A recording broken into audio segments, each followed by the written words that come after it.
RCM 23 years का है, मैं 24 इयर्स की हूँ। इतना करीबी से देखा है कि पोस्टमार्टम कर सकती हूँ उसका पूरा का पूरा। मैं आपको मेरे साथ एक जर्नी पे लेके जाना चाहती हूँ। जाना चाहेंगे?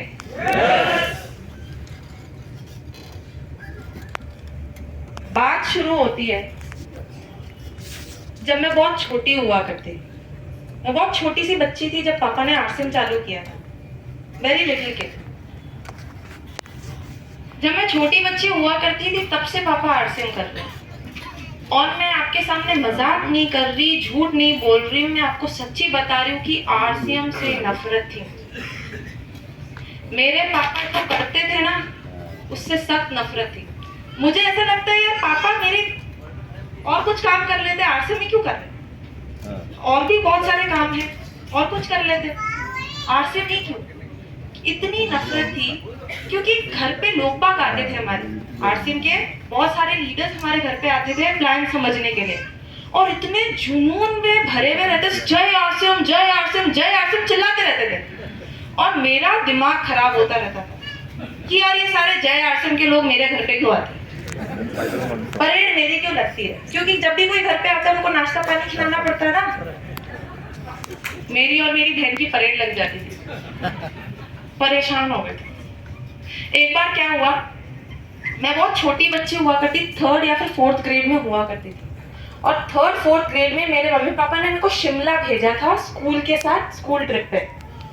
शिमला में जब गई, मेरे मम्मी पापा ने मेरे को 200-300 300-200 रुपीज के आसपास मेरे को शिमला लेके भेजा। और मेरी टीचर ने मेरे को शिमला में बोला, ये जो 200-300 रुपए मम्मी पापा ने तुम्हें दिए ना, इससे तुम तुम्हारे मम्मी पापा के लिए कुछ लेके आ जाओ।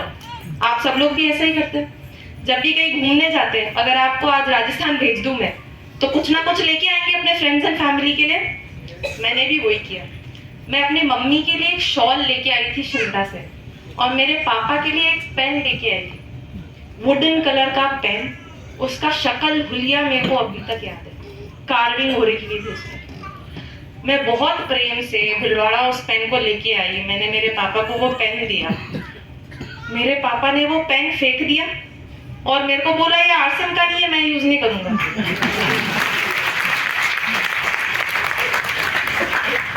आपको बहुत खुशी हो रही है ये सुन के, पर आप भूल रहे कि मैं छोटी बच्ची थी उस समय, बहुत छोटी बच्ची थी।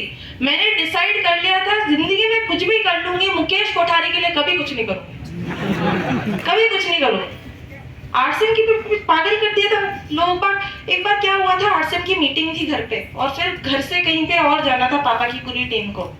घर पे कॉल टाइम था 8 बजे, सुबह 8 o'clock सब लोगों को आना था। कुछ लोग इतने जुनूनी थे, 5:30 बजे हमारे घर पे आके बैठे सुबह। दिमाग खराब होता, छोटे बच्चे को तो क्या ही जरूरी है, पीस शांति जरूरी है, शांति नहीं मिलती थी। हेट होने लगी थी आरसीएम से, और डिसाइड कर लिया था कुछ भी कर लूंगी, आरसीएम तो नहीं करूंगी। क्यों करूं आरसीएम, जय आरसीएम चिल्लाते रहते, बस ऐसा लगता था मुझे। क्योंकि मेरे को इतनी नफरत थी आरसीएम से, मैंने डिसाइड कर लिया था कि अब क्योंकि मेरे को आरसीएम करना नहीं है, तो मैं भी ट्रेडिशनल पाथ फॉलो करूँ। ट्रेडिशनल पाथ माने आप रियलाइज करते हो आप किस चीज में अच्छे हो, उसके ऊपर पढ़ाई करते हो, ग्रेजुएशन करते हो, और उसके अंदर आप नौकरी करते हो। मुझे लगा कि ये मेरा ही पाथ है। मुझे हमेशा से लगता था मैं फैशन में अच्छी हूँ, फैशन में अच्छी हूँ, पर कपड़ों की डिजाइनिंग करना अच्छा नहीं लगता था, कपड़ों की मार्केटिंग करना अच्छा लगता था। तो मैंने फैशन कम्युनिकेशन का एक कोर्स किया एसडी पार्सन से। Parson school of design world का नंबर 1 कॉलेज है, नंबर 1 कॉलेज है, आप देखेंगे डिजाइन के लिए नंबर 1 कॉलेज है। मैंने अपनी वहां से डिग्री ली, 4 साल की डिग्री थी, खत्म हुई। डिग्री खत्म होने के बाद मैंने जॉब्स में अप्लाई करना चालू किया। जॉब्स में जब अप्लाई किया तो एक कंपनी मेरे पास आई जिसका नाम था rain drop media. Rain drop media काम करती थी फिल्म्स और सेलिब्रिटीज की पीआर करना। पीआर के बारे में आप लोगों को पापा ने समझाया अभी। मेरा काम हुआ करता था सेलिब्रिटी के साथ बैठना, उनकी मूवीज देखना, क्रिटिक करना, और उनके साथ हर चीज करना। किसको अच्छा नहीं लगता वो काम? अगर आपको पता है, जैसे आप लोग हम लोग साउथ इंडिया में बैठे हुए, तो मैं बताती हूँ, मैंने रामचरण के साथ क्लोजली काम किया है। उसकी वाइफ उपासना है ना, उसके साथ मैंने इतना क्लोजली काम किया, मैं उसकी पर्सनल पीआर मैनेजर हुआ करती थी। वो इतना बड़ा जो ग्लिटर है ना, आप लोग भी सोच रहे हो वाह सेलिब्रिटी के साथ काम किया है, मैंने भी उस समय वही देख के ज्वाइन कर लिया।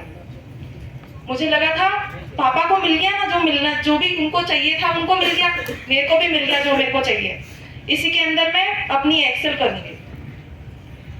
शुरुआत के 6 महीने मुझे इतना मजा आया मेरी जॉब में, आप मानेंगे। मुझे ऐसा लगता था पापा मम्मी से छुटकारा मिल गया। पापा मम्मी कुछ बोल ही नहीं सकते, मेरी सैलरी भी अच्छी हुआ करती थी और मैं बॉम्बे जैसे शहर में अकेले रहती थी, मुझे मजा आता था, मुझे बहुत मजा आ रहा था अपनी नौकरी में। बट क्योंकि इनफॉर्मल सेक्टर है और अगर आप अच्छा करते हो तो आपको जल्दी जल्दी प्रमोशंस मिलते हैं, जल्दी जल्दी आप बड़े लेवल पे जाते हो। मेरा 6 महीने के बाद फिर से एक प्रमोशन लगा। शुरुआत में बहुत खुश थी क्योंकि प्रमोशन लगा है, किसको अच्छा नहीं लगता। बट मैं ये भूल गई थी कि प्रमोशन के साथ साथ तो रिस्पॉन्सिबिलिटी भी बढ़ती है। आप मानेंगे नहीं, मैं अकेली लड़की बॉम्बे में रहती थी और मैं रोज सुबह 8 बजे घर से बाहर निकलती थी और रोज रात में 3 बजे घर पे आती थी। ये मेरी लाइफस्टाइल हो चुकी थी। ये जो रिस्पॉन्सिबिलिटी जो मेरे सर पे ऐड हुई थी ना, इतनी भारी पड़ गई थी कि मेरे पास खुद के लिए टाइम नहीं था। मेरे मम्मी पापा से अगर मेरी हफ्ते में, वीक में एक बार भी बात हो जाती थी ना तो बहुत बड़ी बात होती थी, बहुत बड़ी बात। किसी चीज के लिए टाइम नहीं, मेरे पापा को मेरे लिए टाइम निकालना पड़ता था। ऐसी लाइफस्टाइल हो गई थी। उस समय मेरे को एक बात याद आ रही थी पापा की, क्योंकि ये सब कुछ मैं परेशान हो गई थी ना मेरी नौकरी से, मेरे को उठने भी मजा नहीं आता था। मैं उठ भी सिर्फ काम के लिए रही, अगर मेरे को नहीं उठाते तो मैं नहीं उठती, मैं लेटी भी रहती। फिर मेरे को सिर्फ काम था ना, इसलिए मैं उठ गई। उस समय मेरे को मेरे पापा की एक बात याद आती थी। मैं जब नौकरी फ्रेश ज्वाइन करने ही वाली थी ना, उस समय मेरे पापा ने एक दिन मेरे को चाय पे बोला था, तू 2 साल तेरी नौकरी करके देख, तेरे को समझ में आएगा तेरे काम में और मेरे काम में डिफरेंस क्या है।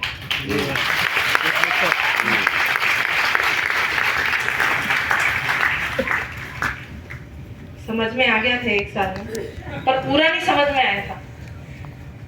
1 साल बाद ऐसा लग रहा था हाँ ठीक है, पापा जो कर रहे हैं वो ठीक ही कर रहे हैं, ऐसा लगता था। पर मेरे लिए नहीं है, पापा जो कर रहे हैं वो ठीक ही है, मेरे लिए नहीं है, मेरे को तो यही काम करना है, इसी में आगे बढ़ूंगी। ये मेरा फर्स्ट रियलाइजेशन था कि शायद आरसीएम अच्छा है, बस ऐसा सोचती थी।